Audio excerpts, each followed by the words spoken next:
Varicose veins కి సరైన చికిత్స కోసం సంప్రదించండి ఎవిస్ హాస్పిటల్.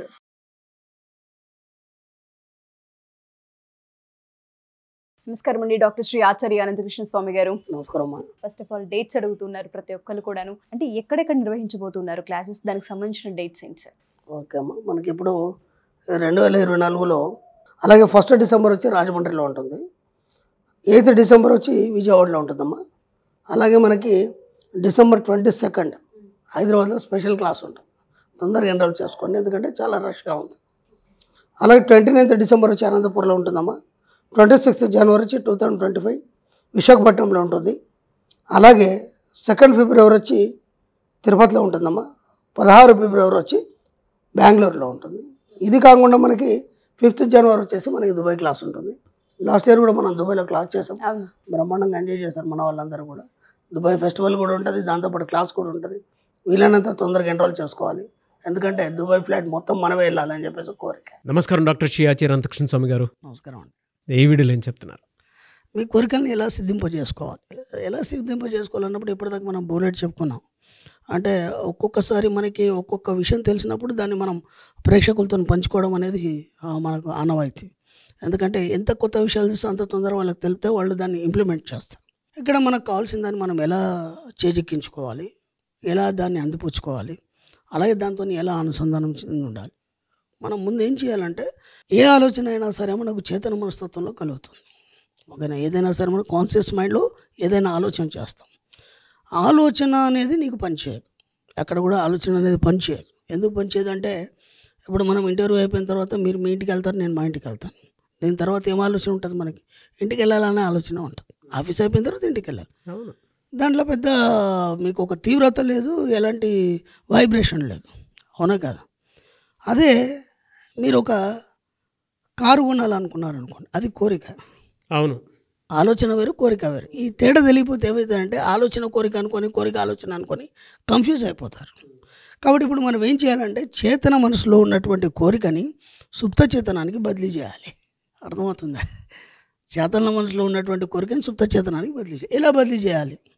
అలా బదిలీ చేసినప్పుడు నీ కోరిక అనేది తీవ్రత పెరిగి నీకు భౌతిక రూపంలో నీ ముందు ఉంటుంది. ఓకేనా? అది ఎలా బదిలీ చేయాలి అంటే, ఎప్పుడైతే మనకి ఏవైతే కోరికలు ఉన్నాయో, నాకు అది కావాలి, ఇది కావాలి, డబ్బు కావాలి, బంగారం కావాలి, లేకపోతే కార్లు కావాలి, బంగ్లా, బోలెడు ఏమైనా పెట్టుకోండి, మన సబ్జెక్టులు ఎంతైనా పెట్టుకోవచ్చు. ఎందుకంటే నువ్వు హక్కుదారివి, దానికి నీ కోరికలకు నువ్వే హక్కుదారివి. ఎవరు కూడా నువ్వు ధనవంతుడు కావాలంటే ఆపడానికి లేదు. అర్థమైంది? ఎందుకంటే నీకు హక్కు ఉంది, ధనవంతుడు అయ్యే హక్కు నీకు ఉంది. ముందు అది డిసైడ్ కావాలి మనం. ఫస్ట్ నువ్వు ధనవంతుడు కావాలనుకుంటే నేను ధనవంతుడు అయ్యే హక్కు నాకు ఉందని నేను డిసైడ్ కావాలి. 2, నేను ధనవంతుడిని అవుతానని నువ్వు డిసైడ్ కావాలి. నువ్వు అనుకున్నంత మటుకు అది కాదు. ఇవి 2 ఎక్కడ కలిగినాయి మీకు? చేతన మనసులో. చేతన మనసు. ఓకేనా? ఇప్పుడు ఏం చేయాలి? హాయిగా పడుకొని నిద్రపోయే ముందు కానీ, లేదంటే మీకు ఎప్పుడు పీస్ఫుల్ టైం ఉంటుంది అంటే, ఒక్కొక్క 10 నిమిషాలు టైం దొరికింది, మనం ఏం చేస్తాం, జస్ట్ ఇలా కునుకు తీస్తాం. మనం ఎప్పుడైనా సరే అట్లా కూర్చొని కునుకు తీస్తాం, లేదా ప్రశాంతం కూర్చుంటాం. దాన్ని ఏమంటారంటే సుషుప్త అవస్థ అంటాం మనం. అంటే నిద్ర లేని స్థితి, నిద్ర ఉన్న స్థితి. అప్పుడు ఏం చేయాలంటే, మీకు ఇప్పటిదాకా అయితే ఏదైతే చేతన మనసులో కలిగిన కోరికలు ఉన్నాయో, అప్పుడు సుషుప్తావస్థలో మీ సుప్త చేతనం మేల్కొని ఉంటుంది, యాక్టివ్ అయి ఉంటుంది. ఎందుకంటే ఆ నిద్రావస్థలో, ఆ మత్తులో ఎలా ఉంటుందంటే, ఇంకా వేరే ఆలోచనలు ఆలోచించదు. ఎందుకంటే రెగ్యులర్గా మీరు ఏదైతే మీరు కార్యక్రమాలు చేస్తున్నారో, అప్పుడు మొత్తం చేతన మనసుతో సుప్త చేతనం 2 కలిసి చేస్తాయి. ఎప్పుడైతే మీరు ఒక నిశ్శబ్దావస్థకి వెళ్ళిపోయినారో, సుషుప్తావస్థకి వెళ్ళిపోయినారో, ప్రశాంతత స్థితిలో ఉన్నారు, అప్పుడు ఏమైందంటే, అప్పుడు అది ఈ యొక్క చేతన మనసు అనేది తగ్గిపోయి తన స్థితిని తగ్గించుకొని తీవ్రతని సుప్త చేతనం అనేది తీవ్ర స్థాయికి వెళ్తుంది. అప్పుడు మెల్లిగా ఏం చేయాలంటే, ఈ కోరికలన్నీ, ఈ యొక్క ఆలోచనలన్నింటినీ కోరికలుగా మార్చాలి మనం. దానికి మెల్లిగా దానికి అందజేయాలి. ఒక్కొక్క కోరిక అంటే నీకేమేమి ఉన్నాయి, నువ్వేమేమి అనుకుంటున్నావు. విచిత్రం ఏంటంటే, కేవలం దాన్ని తెలియజేయడంతో అది పనిచేయదు, దాని ఎక్స్పీరియన్స్ కావాలి. మళ్ళీ చేతన నుంచి సుప్త చేతనలోకి మీ సబ్జెక్ట్ని ఇంకించాలి. అర్థమైందా? దీంట్లోంచి దాంట్లోకి ఇంకించాలి, సబ్ కాన్షియస్లోకి ఆ ఫీల్ ఎక్స్పీరియన్స్ పంపించడం కాదు, ఇంకించాలి. అంటే దానికి ఇంకిపోవాలి, అది మొత్తం సింక్ అయిపోవాలి. ఎప్పుడైతే సింక్ అయిపోతుందో అది తనదిగా భావిస్తుంది, అప్పటిదాకా భావించేది. అర్థమైందా? అంటే కేవలం పంపించడమే కాకుండా దాన్ని అనుభూతి చెందినప్పుడు, ఓహో ఇది నా పని కదా అని ఆలోచిస్తుంది. అప్పటిదాకా ఆలోచించేది అది. అప్పటిదాకా ఏదో తగులుతుంటుంది, పోతుంటుంది, వస్తుంది పోతుంది కదా అనుకుంటుంది. ఎప్పుడైతే మీరు చేతన నుంచి సుప్త చేతనకు మీరు సింక్ చేస్తారో, ఎప్పుడైతే దాన్ని సింక్ అవుతుందో, అప్పుడు ఇది నా పని అని భావిస్తుంది సుప్తచేతనం. భావించిన తర్వాత ఆ మరుక్షణం నుంచి పని మొదలు పెడుతుంది. అది అప్పటిదాకా దాని జోలికి పోతుంది. దీనికి మనం ఏం చెప్తామంటే, ఎప్పుడు కూడా మీ పైనల్ గ్లాండ్ కానీ పిట్యూటరీ గ్లాండ్ కానీ ఇవి రెండు ఎప్పుడు నిద్రావస్థలో ఉంటాయి. పిట్యూటరీ గ్లాండ్ ఏం చేస్తుంది అంటే నిద్రావస్థలోని మిగతా గ్లాండ్స్ పని చేస్తుంది. పైనల్ గ్లాండ్ వచ్చి మీ 7 జన్మలు నిద్రపోతూనే ఉంటుంది. అది మెలుకొని ఉండదు. దాన్ని ఏం చేయాలి, మనం పదే పదే ఈ చేతనంలో కలిగిన ఆలోచనలన్నీ కోరికలుగా మార్చి తీవ్రతతో పాటు దాంట్లో మనం సింక్ చేయాలి. సింక్ చేసినప్పుడు అది నాది అని భావిస్తుంది. అప్పుడు మేలుకుంటుంది, అప్పటిదాకా మేలుకోదు అది. ఎందుకంటే దానికి ఏం పని లేదు. ఈ జన్మ యొక్క భావాలన్నీ తీసుకెళ్ళి వచ్చే జన్మకి ఇవ్వడం తప్ప ఇంకా ఇంకేం పని లేదు. కాబట్టి ఇప్పుడు నీకేం కావాలనేది పదే పదే పదే చెప్పినప్పుడు మాత్రం అది మేలుకుంటుంది. అప్పుడు ఏం చేస్తుంది, ఏదో చప్పుడు అవుతుంది కదా అని చెప్పి చూసి నువ్వేం చెప్తావో, ఓహో ఇదే, ఇప్పటిదాకా నేను కూడా గమనించలేదే, దీన్నే తీసుకోవాలి నేను. మీరు మంచి చెప్తారా చెడు చెప్తారు, ఎందుకంటే దానికి మంచి చెడు తెలియదు. మీరు ఏం చెప్తే అదే తీసుకుంటారు. మీ సర్వెంట్ లెక్క. మీ సర్వెంట్కి టీ తెమ్మంటే టీ తెస్తాడు, కాఫీ తెమ్మంటే కాఫీ తెస్తాడు, అంతే తప్ప ఇంకేం ఉండదు. కాబట్టి మంచి చెడు తెలియదు. మీరు ఏ ఆలోచనలు ఇస్తారో వాటిని సింక్ చేసుకొని దాన్ని అమలు చేయడం అనేది మొదలు పెడుతుంది.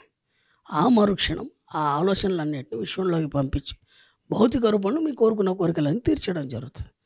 కాబట్టి ఇదేం చేయాలి ఇప్పటి నుంచి మీరంటే, ఏ కోరికలైనా సరే మీరు ప్రశాంతంగా ఉన్నప్పుడు చేతనం నుంచి సుప్త చేతనానికి మీరు ట్రాన్స్ఫర్ చేయాలి. ట్రాన్స్ఫర్ చేయడంతో పాటు పదే పదే చెప్పినప్పుడు మాత్రమే పైనల్ గ్లాండ్ మేలుకుంటుంది. మేలుకొని అప్పుడు విశ్వానికి మీ ఆలోచన చేరుస్తుంది. ఇది సూత్రం, ఇది మన సబ్జెక్ట్లో. కోరికలు ఎలా నెరవేరుతాయంటే ఊరికి అనుకుంటే కాదు, దాన్ని ప్రశాంతం కూర్చొని పంపించినప్పుడు అది యాక్టివేట్ అయి ఉంటుంది కాబట్టి తీసుకుంటుంది. మామూలు టైంలో మీరు ఏం చెప్పినా సరే తీసుకోవాలి. చాలామందికి సబ్ కాన్షియస్ ఎలా యాక్టివేట్ అవుతుంది అనుకునేటువంటి ఆలోచన ఉంటుంది. వీడియో పూర్తిగా చూస్తే వాళ్ళకు ఒక అర్థం అవుతుంది. ఓకే, మన సబ్ కాన్షియస్లోకి మనం ఏదైనా ఇంజెక్ట్ చేయాలి అని అంటే డెఫినెట్గా ఆలోచనతో కూడుకున్నటువంటి మన భావాలు, ఆ ఎక్స్పీరియన్స్ని ఎలా తీసుకువెళ్ళాలి అనేటువంటి దానికి ఒక టైం ఉంటుంది. ఆ టైం లైన్లో దీన్ని ఎలా తీసుకువెళ్ళాలని చెప్పేసి తీసుకొచ్చి చెప్పారు ఇందాక. కాన్షియస్ మైండ్కి సబ్ కాన్షియస్ మైండ్కి ఉన్నటువంటి తేడా కూడా అక్కడే కనిపిస్తూ ఉంటుంది మనకి. నేను మొన్న ఒకళ్ళ ఇంటికి వెళ్ళానండి. విచిత్రం ఏంటంటే, వాళ్ళ ఇంటికి వెళ్ళినప్పుడు ఒక విషయం చెప్పింది. గురుగారు, మీరు ఇంతకుముందు ఆ సూర్యుడి ముందు నిల్చొని ఇలా చేయమన్నారు, చేసిన రోజులు బాగుందండి. కానీ ఇప్పుడు చలికాలం కదా, వర్షాకాలం చలికాలం కదా, సూర్యుడు రావట్లేదు, ఆపేశాను. కాబట్టి అది చేసినప్పుడు అయితే బాగుంది అన్నాడు. సరే అమ్మా, నేను ఒక చిన్న ఎగ్జాంపుల్ చెప్తా అన్నాను. ఒక యజమాని ఉన్నాడు, ఆఫీస్లోకి వెళ్ళాడు, కూడా కుక్కని తీసుకెళ్ళాడు. అది ఎప్పుడు ఆయన ఎడిపోతే ఆయనతోనే ఉంటుంది, పెంపుడు కుక్క కాబట్టి. కానీ క్యాబిన్లో వేరే వాళ్ళతో మీటింగ్ చేస్తున్నాడు, అది బయట ఉంది. అది మాటి మాటి క్యాబిన్ వైపు చూస్తుంది. ఎందుకు చూస్తుంది? యజమాని కనిపిస్తున్నాడా దానికి? కనిపించలేదు. అలాగని యజమాని లేడు అక్కడ, ఉన్నాడు. సరే, ఇప్పుడు నేను మీ ఇంటికి వచ్చాను, నాకు రూమ్ అరేంజ్ చేశారు, నేను డోర్ పెట్టేసుకున్నాను, నేను ఏదో నా పని నేను చేసుకుంటున్నాను, మీరు బయట కూర్చున్నారు, ఓకేనా? కానీ నేను అక్కడ ఉన్నానా లేదా అన్నాను. ఉన్నారు గురుగారు, ఓకేనా? నేను నీకు కనిపించట్లేదు కదా, ఆయనంత మాత్రం నేను ఉన్నానా లేదా అన్నాను. ఉన్నారు గురుగారు లోపల. ఎస్, సూర్యుడు మేఘాలు అడ్డం వచ్చి కనిపించట్లేదు. నువ్వు ఎప్పుడైనా ఫ్లైట్లు ఎక్కితే మేఘాల పైకి వెళ్తే సూర్యుడు కనిపిస్తాడు మనకి, అర్థమైందా? సూర్యుడు ఎప్పుడు లేడమ్మా, ఆయన ఎప్పుడు ఉన్నాడు. ఏదో వర్షాకాలం వచ్చింది, చలికాలం వచ్చిందని దాన్ని ఆపేస్తే అంటే నీ బద్ధకానికి ఒక కారణం చెప్పినావు అన్న. అలాగే సుప్త చేతనం అనేది ఉన్నదా లేదా అవన్నీ పక్కన పెట్టేయండి. అది 24 గంటలు ఎప్పుడు పనిచేస్తూనే ఉంటుంది. నువ్వు ఏం చెప్పినా చేయకుండా నీ యొక్క ఆలోచనలకు అనుగుణంగా దాని పని అది చేసుకుంటూ నీ జీవితాన్ని నిర్దేశిస్తుంది. అయినంత మాత్రాన అది ఏం చేస్తలే అని మాత్రం అనుకోకండి, ఓకేనా? దాని పని అది రెగ్యులర్గా ఏం చేయాలి అంటే నీ ఆలోచనలు బట్టి నీ యొక్క జీవితాన్ని తయారు చేస్తూనే ఉంటుంది. దానికి అదే పని, ఇంకేం లేదు ఇక్కడ, అర్థమైందా? దాన్ని దృష్టిలో పెట్టుకొని మీ జీవితాన్ని ఎలా తయారు చేసుకోవాలి, ఎలాంటి ఆలోచనలు ఇవ్వాలి, ఎంత ధనవంతమైన ఆలోచనలు ఇవ్వాలని ఆలోచించాడు. సింపుల్. అంటే జీవితానికి కావాల్సినటువంటి ఒక అనుభవాన్ని చిన్న స్టోరీలో చెప్పారు. ఎస్, గ్రేట్ అండి. Thank you sir, thank you so much doctor Shri Acharya Anantakrishna Swamy గారు. థ్యాంక్ యూ అండి.